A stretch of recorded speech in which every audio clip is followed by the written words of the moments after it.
কাশীপুর বাগানে ভক্ত সঙ্গে ঠাকুর শ্রীরামকৃষ্ণ দ্বাদশ পরিচ্ছেদের চতুর্থ এবং শেষ অংশ। শ্রীরামকৃষ্ণ কোনো কথা কইতেছেন না, সকলেই শুনিতেছেন। নরেন্দ্র আবার বলতেছেন, আমি চাই শান্তি, আমি ঈশ্বর পর্যন্ত চাই না। শ্রীরামকৃষ্ণ নরেন্দ্রকে এক দৃষ্টি দেখিতেছেন, মুখে কোনো কথা নাই। নরেন্দ্র মাঝে মাঝে সুর করিয়া বলতেছেন, সত্যং জ্ঞানমনন্তম।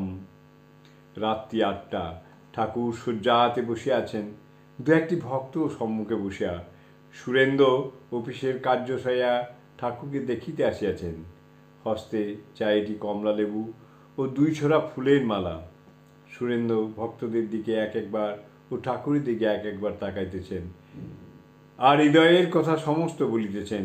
সুরেন্দ্র মণি প্রভৃতির দিকে তাকাইয়া, অফিসের কাজ সব সেরে এলাম, ভাবলাম ২ নৌকায় পা দিয়ে কি হবে, কাজ সেরে আসাই ভালো। আজ পয়লা বৈশাখ, আবার মঙ্গলবার, কালীঘাটে যাওয়া হলো না।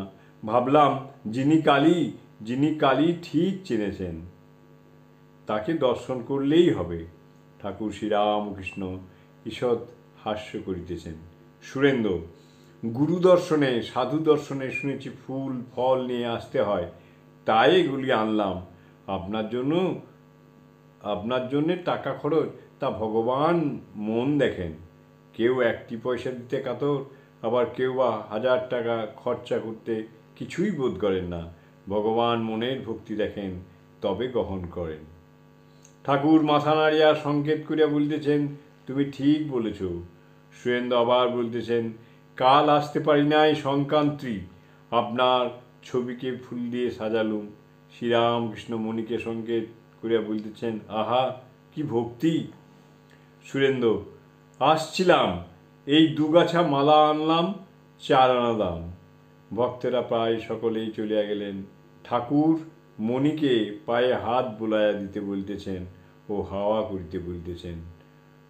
ওং স্থাপকায় চ ধর্মস্য সর্বধর্মস্বরূপিণে অবতার বরিষ্ঠায় রামকৃষ্ণায় তে নমঃ। আজ শ্রী শ্রী রামকৃষ্ণ কথামৃত পাঠ এখানে সমাপ্ত করলাম। জয় ঠাকুর, জয় ঠাকুর, জয়।